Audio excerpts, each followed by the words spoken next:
नमस्कार दोस्तों, Tomar math class में आपका स्वागत है। आज हम लोग क्लास 10th में चैप्टर नंबर 3 में पार्ट नंबर 9 को लेकर जुड़ चुके हैं। यहाँ पे जैसा कि सभी को पता है कि चैप्टर नंबर 3 में दो चरों वाले रैखिक समीकरण में पार्ट नंबर 8 तक के हम लोग क्वेश्चन कर चुके हैं और वहाँ पे हमने क्वेश्चन नंबर 6 और 7 की बात की थी। अब सभी बच्चों ने रिस्पॉन्स दिया है कि क्वेश्चन नंबर 7 का जो थर्ड नंबर और फोर्थ नंबर का पार्ट है वो अच्छा क्लियर नहीं हुआ है, तो हम लोग आज सॉल्व करेंगे थर्ड नंबर और फोर्थ नंबर पार्ट, उसके बाद में हम लोग आगे बढ़ेंगे।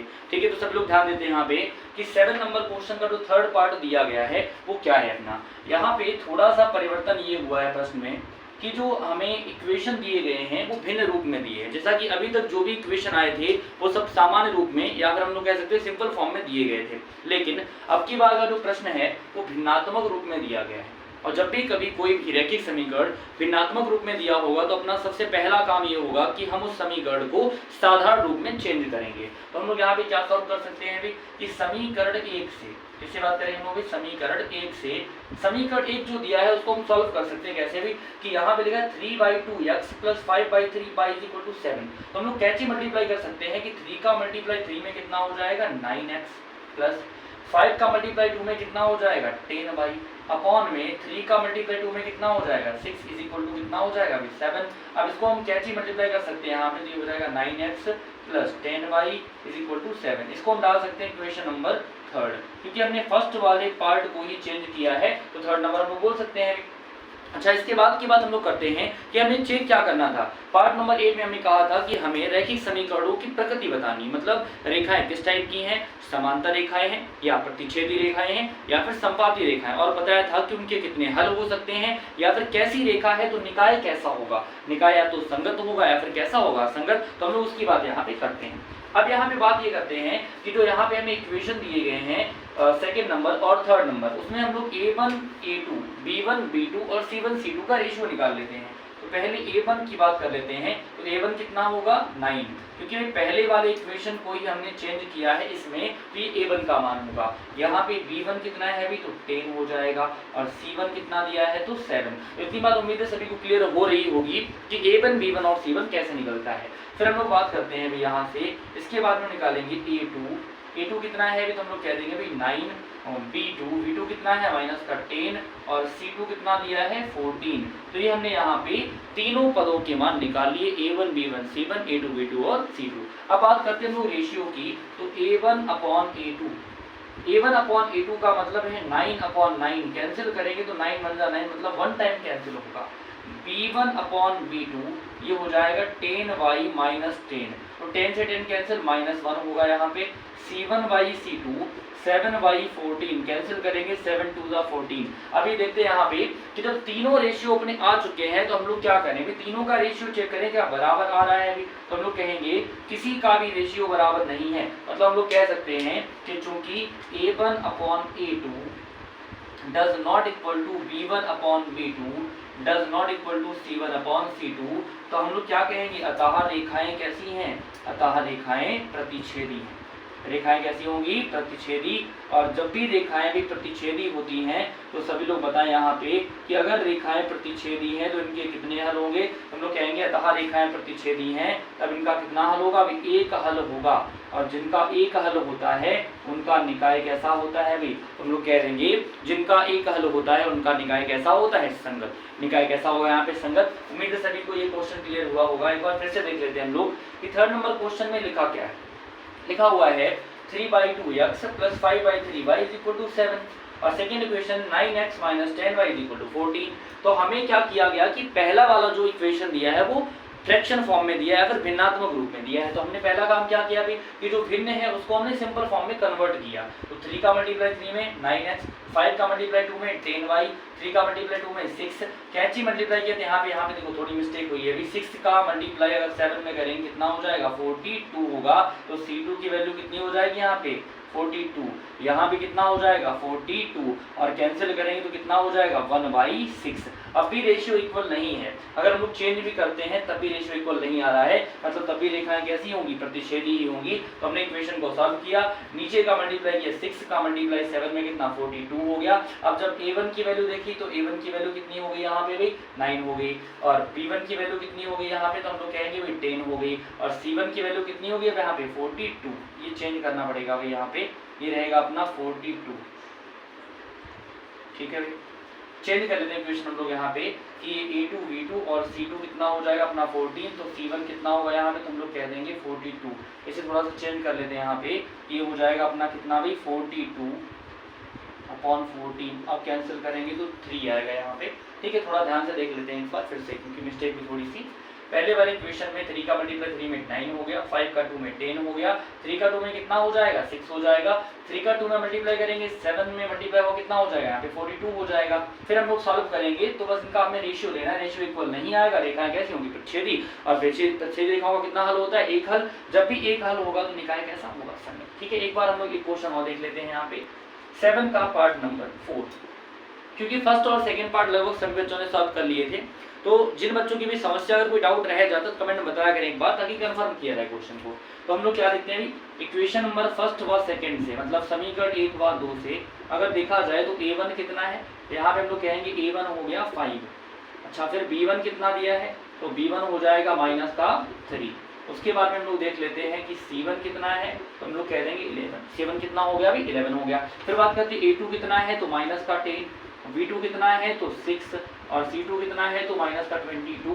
उम्मीद है सभी को ये रेशियो वाली बात या फिर इतने पॉइंट क्लियर हो रहे होंगे कि यहाँ पे जो वैल्यू हम लोगों ने निकाल रखी है वो कितनी कितनी आ रही है यहाँ पे। ठीक है भाई, अब देखते हैं कि हम लोग रेशियो कैसे यहाँ पे निकालेंगे।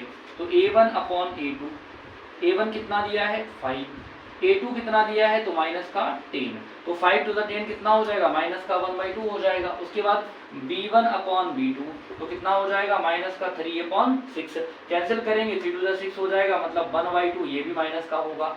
C1/C2, C1/C2 का मतलब है 11/-22, कैंसिल करेंगे तो 2 टाइम्स जाएगा। अब सब लोग ये देखते हैं यहाँ पे क्या तीनों का रेशियो इक्वल आ रहा है, तो हम लोग कहेंगे हाँ भाई तीनों का रेशियो इक्वल है। पहला वाला ये 1/2 है माइनस का, सेकंड वाला -1/2, थर्ड वाला -1/2, मतलब तीनों इक्वल। तो हम लोग क्या कहेंगे, क्योंकि A1/A2 = B1/B2 = C1/C2। अब बताएं सभी लोग, जब भी तीनों का रेशियो इक्वल होता है तो रेखाएं कैसी होती है। एक बार कमेंट बताएं सभी लोग कि अगर तीनों रेखाओं का रेशियो इक्वल आ रहा है या तीनों पदों का मान बराबर आ रहा है तो रेखाएं कैसी होंगी। तो हम लोग क्या कहेंगे, वे रेखाएं कैसी होंगी, अतः रेखाएं समपाती हैं। अतः रेखाएं कैसी होंगी भी, तो हम लोग कह देंगे अतः रेखाएं समपाती हैं। और अगर रेखाएं समपाती हैं तो उनका कितना हल होगा, तो हम लोग कहेंगे अनेक हल होंगे। कितने हल होंगे भी, अनेक हल।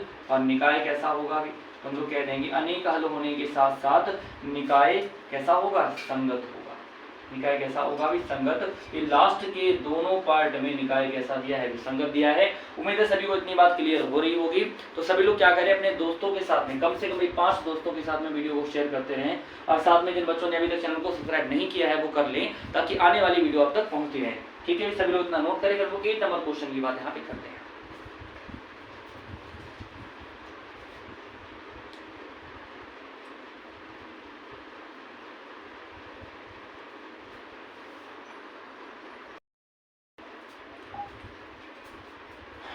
अब हम लोग देखते हैं क्वेश्चन नंबर 8। जैसा कि सभी ने 7 नंबर क्वेश्चन के सभी पार्ट किए हैं, और 6 नंबर क्वेश्चन में भी शायद कोई डाउट नहीं रहा था। अगर किसी बच्चे का बाई चांस कोई डाउट रह जाता है तो कमेंट में जरूर बताया करें एक बार। ठीक है भाई, अब हम लोग देखते हैं अब जो क्वेश्चन आने वाले हैं वो लैंग्वेज टाइप के क्वेश्चन, मतलब अब अभी तक क्वेश्चन इक्वेशन के फॉर्म में दिए गए। अब क्या करेंगे, इक्वेशन हमें खुद बनाना पड़ेगा, सॉल्व भी खुद ही करना पड़ेगा। तो यहाँ पे देखते हैं कि ये क्वेश्चन भाई दिया क्या है, 8 नंबर क्वेश्चन। पढ़ते एक बार भी क्वेश्चन को देखते हैं। लिखा हुआ है एक आयताकार बाग, कैसा बाग दिया है, आयताकार बाग दिया है। बाग मतलब बगीचे की बात हो रही है। बाग जिसकी लंबाई चौड़ाई से 4 मीटर अधिक है। क्या कह रहा है, लंबाई जो दी है वो चौड़ाई से कितनी अधिक है, 4 मीटर अधिक है। आगे हमसे कह रहा है जिसका अर्ध परिमाप 36 मीटर है। अर्ध परिमाप मतलब आधा परिमाप कितना है, 36 मीटर है। तो कह रहा है कि बाग की विमाएं, भाई ये विमाएं क्या होती है, विमाओं का मतलब होता है लंबाई और चौड़ाई। पहली बात तो ये समझ लेते हैं कि भैया अर्ध परिमाप कितना है 36 मीटर, और जो लंबाई है वो चौड़ाई से कितनी अधिक है, 4 मीटर। तो एक बार आयत की हम लोग बात कर लेते हैं कि मान के चलते अपने पास कोई आयताकार बाग है। क्या दिया है अभी, आयताकार बाग। इस बाग का नाम बना लेते हैं हम लोग क्या अभी, ABCD। बाग का नाम क्या हो गया, ABCD। अब देखना ये है कि आयत होता क्या है। तो हम लोग जानते हैं कि आयत एक ऐसा चतुर्भुज होता है जिसकी आमने सामने की 2 भुजाएं या आमने सामने की जो भुजाएं होती हैं वो कैसी होती है, बराबर। मतलब लंबाई जो है वो लंबाई के बराबर और चौड़ाई किसके बराबर, चौड़ाई के बराबर हो जाएगी। तो हमने क्या किया अभी, मान लिया कि जो लंबाई है वो x के बराबर है, तो अगर ये भुजा x है तो ये भी कितनी होगी, x होगी। चौड़ाई हमने कितनी मान ली, तो चौड़ाई हम मान के चलते हैं कि बाई बराबर बी है या फिर बी बराबर बाई है, तो ये सामने वाली भुजा भी कितनी होगी, बाई होगी। तो उम्मीद है सभी को आयत क्लियर हो रहा होगा। आयत क्या होता है, ऐसा चतुर्भुज जिसकी आमने सामने की भुजाएं समान होती हैं और हम लोग कह सकते हैं इसका जो प्रत्येक कोण होता है वो कितने अंश का होता है, 90 अंश का होता है। हालांकि यहाँ पे कोण की बात नहीं हो रही है, फिर हम लोग क्या करते हैं यहाँ पे एक बार कोण की बात कर लेते हैं कि आयत का प्रत्येक कोण कितने अंश का होता है, 90 अंश का। अब देखते हैं यहाँ पे क्वेश्चन में बात क्या हो रही है कि आयताकार बाग जिसकी लंबाई चौड़ाई से कितनी है, देखिए 4 मीटर। तो हम लोग क्या करेंगे कि यहाँ पे मान लेते हैं, माना बाग की चौड़ाई, क्या मानते हैं अभी, बाग की चौड़ाई, चौड़ाई कितनी दी है अभी, x मीटर। चौड़ाई कितनी मान ली हमने अभी, x मीटर मान ली है। या फिर हम लोग कह सकते हैं कि चौड़ाई है वो हमने कितनी मान ली, बाई मीटर। चौड़ाई कितनी है, बाई मीटर। तो बताएं कि लंबाई कितनी होगी, लंबाई कितनी होगी। तो पढ़ते हैं हम लोग एक बार कि लंबाई जो है वो चौड़ाई से कितनी है, देखिए 4 मीटर। तो हम लोग क्या कह देंगे, लंबाई हो जाएगी बाई प्लस 4।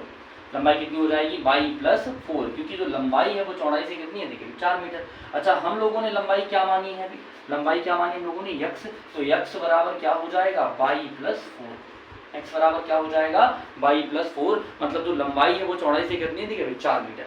अब क्या करते हैं, बाई का ट्रांसफर कर लेते हैं, तो x minus y is equal to कितना हो गया, 4। ये कौन सा इक्वेशन हो गया, फर्स्ट नंबर। उम्मीद है इतनी बात सभी को कंफर्म हो रही होगी कि लंबाई को हमने x माना है, चौड़ाई को बाई माना है, और जो लंबाई है वो चौड़ाई से कितनी है, देखिए अभी 4 मीटर। तो हमने सॉल्व किया है, x is equal two by plus 4। By plus का है, ट्रांसफर करने में किसका हो जाएगा, माइनस का। अच्छा, सेकंड बात हम लोग कर लेते हैं क्या, कि आयत का अर्ध परिमाप। इतनी बात सब लोग समझते हैं। पहले तो ये बताएं कि आयत का परिमाप क्या होता है, आयत का परिमाप। अब चूंकि यहाँ पे जो आयत है वो बाग के रूप में दिया है, तो आयत का परिमाप क्या होता है, परिमाप का अर्थ होता है पैरामीटर।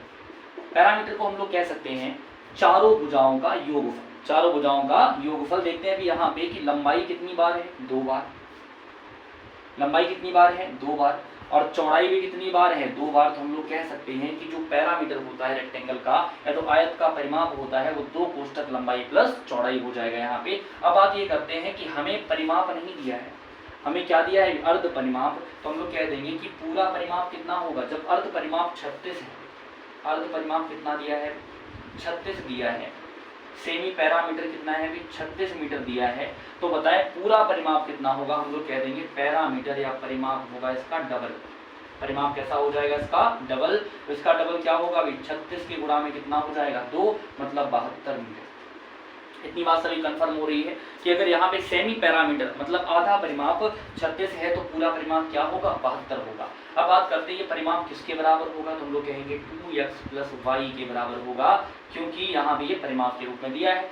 2 से कैंसिल करेंगे तो ये कितना हो जाएगा, 36 हो जाएगा यहाँ पे। तो x प्लस वाई बराबर 36, इक्वेशन नंबर कितना हो गया, सेकेंड। इतनी बात सभी को कंफर्म हो रही होगी अच्छी तरीके से। एक बार बताएं कमेंट में सभी लोग ये क्लियर हो रहा है कि नहीं हो रहा है। इसके बाद हम लोग क्या करते हैं, जब इक्वेशन बन चुके हैं तो हम इनको सॉल्व करेंगे, क्योंकि हमसे पूछा क्या गया ये देख लेते हैं। अभी क्वेश्चन ने कहा है कि बाग की विमाएं ज्ञात करें। विमाओं का मतलब डायमेंशन, डायमेंशन क्या होती है, लंबाई और चौड़ाई।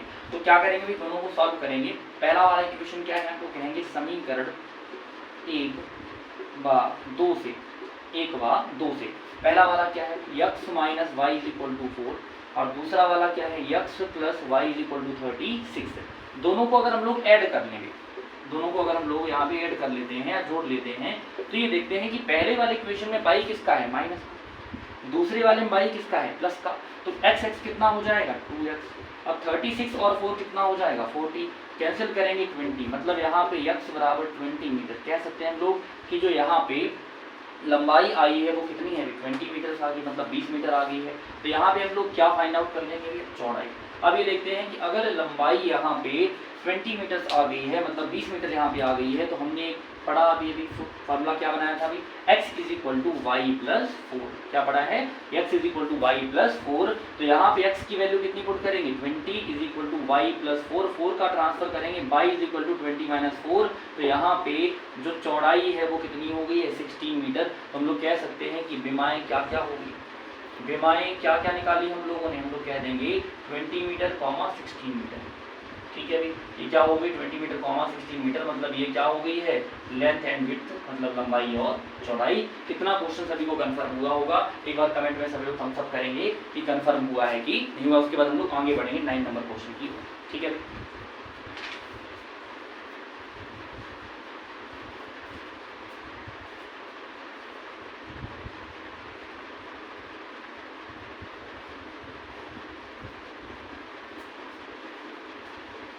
ठीक है, सभी ने कर लिया होगा तो हम लोग आगे बढ़ते हैं इसके बाद में। अब हम लोग बात करते हैं कि कुछ होमवर्क की यहाँ पे बात की जाए, उसके बाद में हम लोग पार्ट नंबर 10 में क्वेश्चन नंबर 9 से लेकर जो आगे बचे हुए क्वेश्चन है हम कौन सॉल्व करेंगे और 3.1 वाली जो एक्सरसाइज को हम लोग खत्म करेंगे।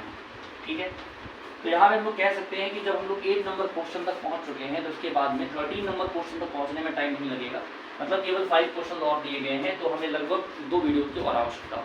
ठीक है भाई, अब होमवर्क की ओर बढ़ते हैं हम लोग। यहाँ पे देख लेते हैं कि आज का होमवर्क क्या है। तो सभी का काम होगा फाइंड आउट द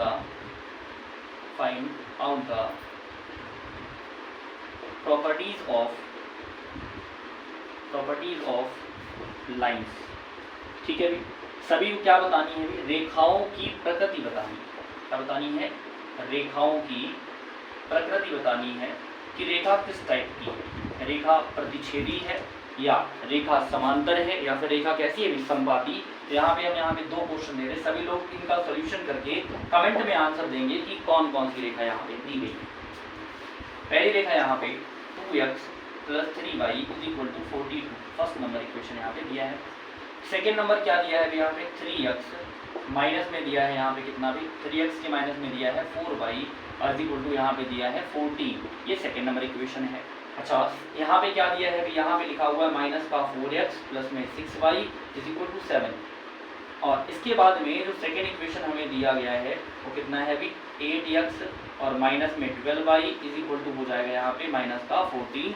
ये हमें फर्स्ट और सेकेंड इक्वेशन दिए हैं। तो सभी का काम आज का ये होगा कि सभी लोग इनकी प्रकृति या इनका जो नेचर है वो कमेंट में बताएंगे किस टाइप की रेखाएं दी गई हैं। तब तक के लिए धन्यवाद।